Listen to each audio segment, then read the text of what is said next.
हायकोर्टच्या या ठिकाणी final answer की लागलेले आहेत आणि जसं की या ठिकाणी जर आपण चेक केलं 4 सेट आहेत यामध्ये. 4 सेटमध्ये ए, बी, सी, डी आणि एवाल्यांचं, सीवाल्यांचं आणि डीवाल्यांचा फक्त 1-1 मार्क काय काय झालेला आहे वाढवलेला आहे 1-1 मार्क आणि बीवाल्यांचं 2 मार्क या ठिकाणी वाढवलेले आहेत. किती? बीवाल्यांचे 2 मार्क वाढवलेले आहेत, बाकींचे फक्त 1-1 मार्क वाढवलेले आहेत. आता आपल्याला माहिती सेट असले की काय होतं, फक्त प्रश्न वर खाली होत असतात.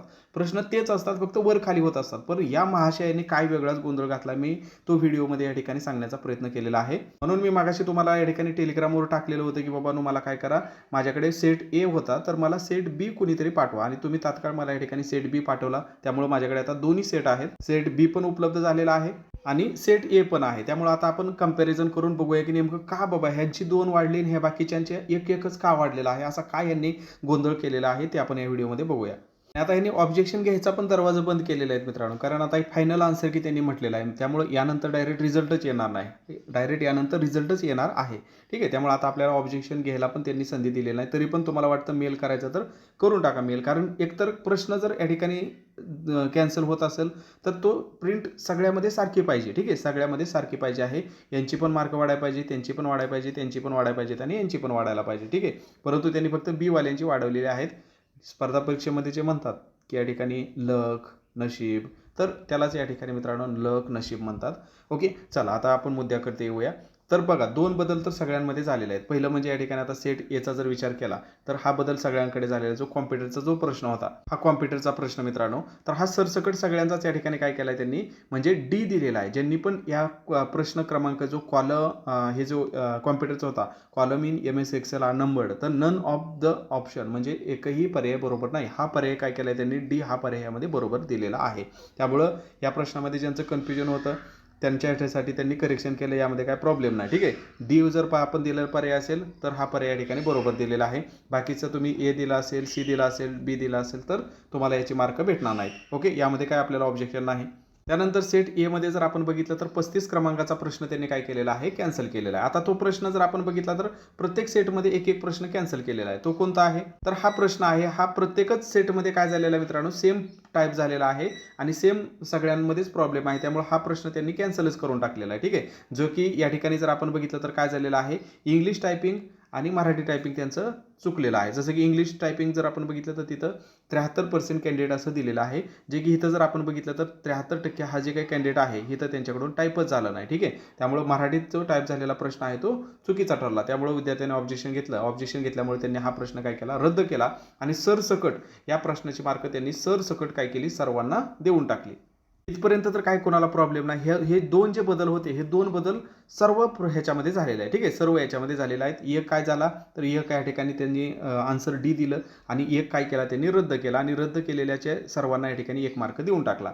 हे 2 बदल प्रत्येक सेटमध्ये झालेला आहे. ठीक आहे, प्रत्येक सेटमध्ये हे 2 बदल झालेले आहेत. परंतु आता एक एक्स्ट्रा जो बदल त्यांनी केलेला आहे, एक एक्स्ट्रा जो बदल केलेला आहे तो बी मध्ये केलेला आहे. कारण बाकीच्यामध्ये जर तुम्ही बघितला तर 1 स्टार आहे म्हणजे 1 मार्क वाढलेला आहे आणि काय झाला, डी ऑप्शन दिलेला आहे. हे प्रत्येक सेटमध्ये झालेलं आहे. परंतु आपण जर या ठिकाणी बीचं व्यवस्थित ऑब्झर्व केलं तर बीचं जर आपण बघितलं, आता बी सेटकडे जर आपण गेलो तर बीमध्ये एक्स्ट्रा काय केलेलं आहे त्यांनी, एक प्रश्न एक्स्ट्रा रद्द केलेले आहे. आता बघा बीचं पहिल्यापासून मी बघतो आहे, तर बघा बीचा जर सेट आपण बघितला तर बीच्या सेटमध्ये जर बघितला तर 41 नंबरचा एक प्रश्न त्यांनी रद्द केला, म्हणजे याची त्यांना 1 मार्क भेटणार.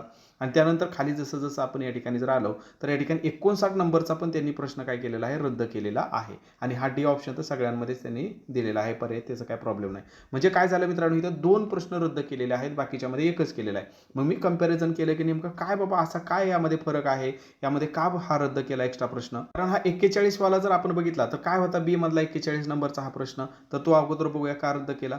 तर हा प्रश्न सर्वांमध्येच आहे. ठीक आहे, जो की आताच मी तुम्हाला सांगितलं की या ठिकाणी काय झालेला आहे, इंग्लिश टायपिंगमध्ये ह्या ठिकाणी बदल झालेला. हा कॉमन प्रश्न आहे, हा रद्द व्हायला काही प्रॉब्लेम नव्हता. हा सर्वच सेटमध्ये रद्द झालेला आहे. मग आता पुढचा प्रश्न 59 पण त्यांनी रद्द केलेला आहे, जो की हा फक्त याच प्रश्नपत्रिकेमध्ये रद्द झालेला आहे. ठीक आहे, हा प्रश्न मग नेमका कोणता आहे हा प्रश्न आपण बघूया. हा सरासरीवाला प्रश्न आहे. ठीक आहे, हा सरासरीवाला प्रश्न आहे. सेट बी मधला हा प्रश्न त्यांनी एक्स्ट्रा काय केलेला आहे, रद्द केलेला आहे. का रद्द केला, कारण इथं जर बघितलं तर काय झालेलं मित्रांनो, ह्याचे जे रेशोचं त्यांनी प्रमाण दिलं होतं, इथं मराठीमध्ये 3, 5, 7 दिलेला आहे आणि इंग्लिशमध्ये जर रेशो बघितला तर 3, 5, 5 दिलेला आहे. हा सेटमध्ये फक्त बदल झालेला आहे त्यांच्याकडून. ठीक आहे, असं व्हायला नाही पाहिजे होतं, कारण टायपिंग तर सेम पाहिजे, फक्त प्रश्न वर खाली होत असतात सेटमध्ये. टायपिंग सेपरेट या ठिकाणी यांना करायची काही गरजच नव्हती. आता हा जर प्रश्न बाकी ठिकाणी बघितला तर जसं की सेट एमध्ये जर हा प्रश्न बघितला तर या ठिकाणी तुम्ही बरोबर दिलेला आहे. 3, 5, 7 दिलं इंग्लिशमध्ये पण आणि मराठीमध्ये पण 3, 5, 7 दिलेला आहे. त्यामुळे हा प्रश्न बाकी सेटमध्ये सारखा आहे म्हणजे योग्य आहे. टायपिंग व्यवस्थित झालेला आहे त्यामुळे हा रद्द केलेला नाही. फक्त आणि फक्त हा प्रश्न सेट बीमध्ये रद्द केलेला आहे. आपण या ठिकाणी बघू शकता. सेट बीमध्ये या ठिकाणी काय केलेलं आहे? रद्द केला आहे. कारण यामध्ये हे टायपिंग मिस्टेक केलेलं आहे. एकदम म्हणजे आता ह्याला शब्द इतकं बेकार येतात पण न्यायालयाची परीक्षा असल्यामुळे काही शब्द पण वापरू शकत नाही. म्हणजे एक मार्क इतका महत्त्वाचा आहे आणि एक मार्काला या ठिकाणी आता काय होणार आहे मित्रांनो, सगळं काही उलथापालथ होणार आहे. नॉर्मलायझेशनची तर काही शक्यता वाटत नाही. त्यामुळे आता डायरेक्ट फायनल रिझल्ट पण येणार आहे. कारण यानंतर आता फायनल आन्सर की पण आलेली आहे ऑलरेडी. त्यामुळे आता नवीन आन्सर की तर येणार नाही. 2च आन्सर की येत असतात. ठीक आहे. मग आता ह्याला आपण एकच म्हणू शकतो की जे स्पर्धा परीक्षेमध्ये म्हणतात की मेहनतीसोबत तुमचं नशीब लागतं. आता सेट बी वाल्यांचं आपण म्हणू शकता की नशीब थोडंसं एका मार्काचं चांगलं आहे. तरी पण तुम्हाला वाटतं की या ठिकाणी काहीतरी मला या ठिकाणी याच्याबद्दल आवाज उठवायचा आहे तर नक्कीच न्यायालयाला हा बदल लक्षात आणा की सरसकटच 4ही सेटमध्ये अजून एक प्रश्न काय करा, हा प्रश्न 4ही सेटमध्ये पण काय करून टाका, रद्द करून टाका. असं तुम्ही न्यायालयाला जर मोठ्या प्रमाणामध्ये सांगितलं तर न्यायालयामध्ये यामध्ये नक्कीच काय करू शकतं, सगळ्यांचाच 2-2 प्रश्न या ठिकाणी कॅन्सल करू शकतं. हे लक्षात ठेवा. की तुम्हाला याबद्दल काय वाटतं ते पण नक्की तुम्ही कमेंट बॉक्समध्ये लिहा मित्रांनो. आणि आतापर्यंत जर बघितलं तर लिपिकच्या या ठिकाणी काय झालेलं आहे, फायनल आन्सर की आलेले आहे. त्यानंतर जर या ठिकाणी बघितलं तर शिपाई भरतीचे पण या ठिकाणी काय झालेले आहे, फायनल आन्सर की मित्रांनो वेबसाईटवरती आलेले आहे. दोन्ही आन्सर की मी आपल्या एक्झाममध्ये टेलिग्राम चॅनलवरती टाकतो आहे. आणि त्यानंतर शिपाईची आपण अजून वाट बघतो आहे. शिपाईची फक्त पहिलीच आन्सर की आलेली आहे. अजून फायनल आन्सर की शिपाईची आलेली नाही. जशी येईल तशी मी आपल्या टेलिग्रामवरती टाकेल. तुम्ही पण या वेबसाईटवरती पण चेक करत राहा. ठीक आहे. बाकी व्हिडिओ माहिती पण वाटला असल्यास एक लाईक नक्की करा. नवीन असाल तर चॅनलला नक्की सबस्क्राईब करा. भेटूया नवीन व्हिडिओमध्ये नवीन माहितीसह. धन्यवाद.